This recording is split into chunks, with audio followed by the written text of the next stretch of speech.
পুলিশকে বিয়ে করে কি যে বিপদে পড়েছি সেটা হয়তো যারা পুলিশের বউ তারাই ভালো বুঝবে। কিছুদিন পর পর বদলে আর আমার অবস্থা হচ্ছে একটা বাসা ভালো করে গুছিয়ে উঠতে না উঠতে আবার সবকিছু গোছানোর সময় চলে আসে।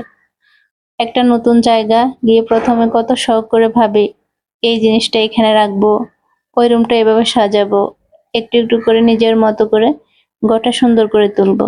তো হ্যালো এভরিওয়ান, আসসালামু আলাইকুম। ওয়েলকাম জানাচ্ছি আমার নতুন একটি ভিডিওতে।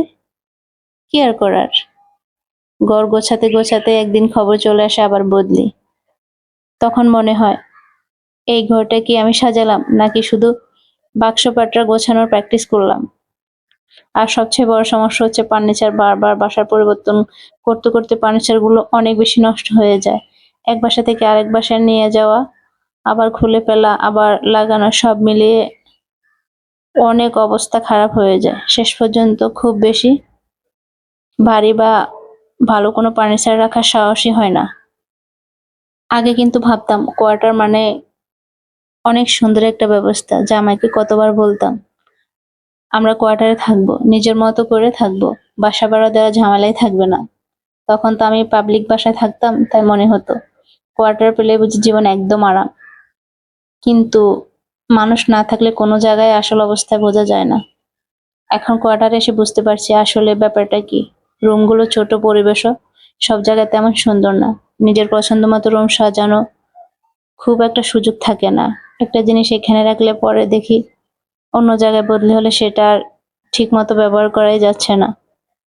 এখন তো মাঝে মাঝে মনে হয় কখন যে এই কোয়ার্টার থেকে বের হব, নিজের পছন্দ মতো একটা বাসা নেব, যেখানে নিজের মতো করে রুমগুলো সাজাতে পারবো, নিজের পছন্দ মতো ফার্নিচার কিনতে পারবো। একটা জিনিস কোথায় থাকবে সেটা নিয়ে চিন্তা করতে হবে না। মানে নিজের মতো একটা সুন্দর সংসার নিজের পছন্দ মতো করে গড়ে তুলবো। যদিও জানি পুলিশের চাকরির কারণে এই ইচ্ছেগুলো কখনোই পূরণ করা সম্ভব না, কারণ বদলি তো আমার হাতে নেই। যেখানে পোস্টিং সেখানেই সংসার। তারপরও মনের মধ্যে একটা স্বপ্ন তো থাকেই, একদিন একটা বাসা হবে যেটাকে বারবার গুছিয়ে আবার ভাঙতে হবে না।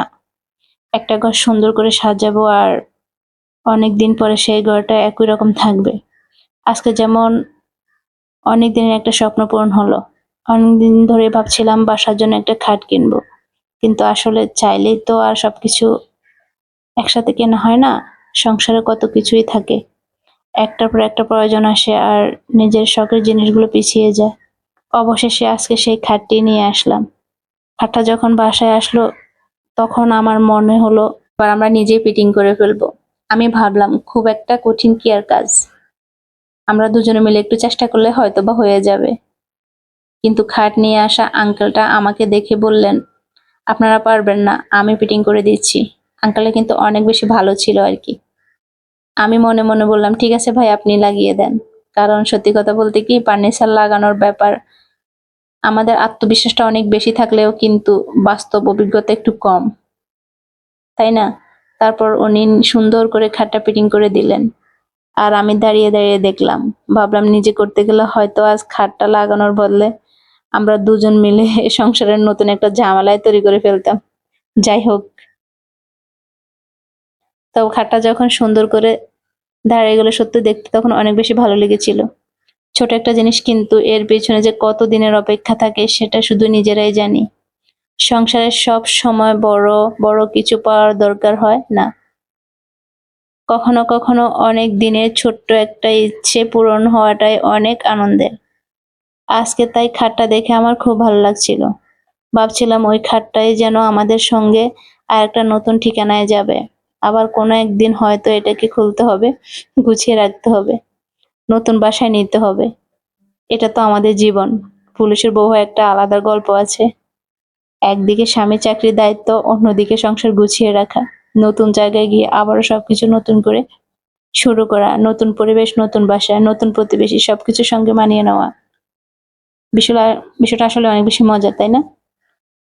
কখনো কখনো ভালো লাগে কিন্তু বিরক্তও লাগে। আবার কখনো মনে হয় এই তো জীবন। আজ যে বাসায় বসে এত সুন্দর করে গল্প করছি, হয়তো কিছুদিন পরে এই বাসাটাকে বিদায় দিতে হবে। আবার নতুন একটা বাসা, আবার নতুন করে বাক্স খোলা, আবার ফার্নিচার গোছানো, আবার রুম সাজানো। আর আমি আবার এইবার একটু সুন্দর করে সাজাবো। তারপর হয়তো কিছুদিন পর আবারও বদলির খবর আসবে। তবুও সবকিছুর মাঝেই তো সংসার। স্বামী যেখানে সেখানেই তো আমাদের ঘর। যদি নিজের মানুষগুলো পাশে থাকে তাহলে ছোট্ট একটা ঘর একসময় নিজের পৃথিবী হয়ে যায়। তাই আপাতত কয়টা নিয়ে যত অভিযোগই করি না কেন, এই ঘরটার সঙ্গে কিন্তু অনেক স্মৃতি তৈরি হয়ে যাচ্ছে। আর আজকে নতুন খাটটা সেই স্মৃতির আরেকটা অংশ হয়ে গেল। দেখা যাক এই খাটটা আমাদের সঙ্গে কতগুলো ফুস্টিং পার করে। তবে একটা কথা ঠিক, কখনো যদি নিজের পছন্দ মতো একটা বাসা পাই, যেখানে বারবার বদলি হয়ে ছুটতে হবে না, তখন কিন্তু আমি ঘরটা মন খুলে সাজাবো। প্রতিটা রুম নিজের মতো করে সাজাবো, সুন্দর করে ফার্নিচার রাখবো আর মনে মনে বলবো, এইবার আর কেউ আমাকে বলবে না আবার বদলি।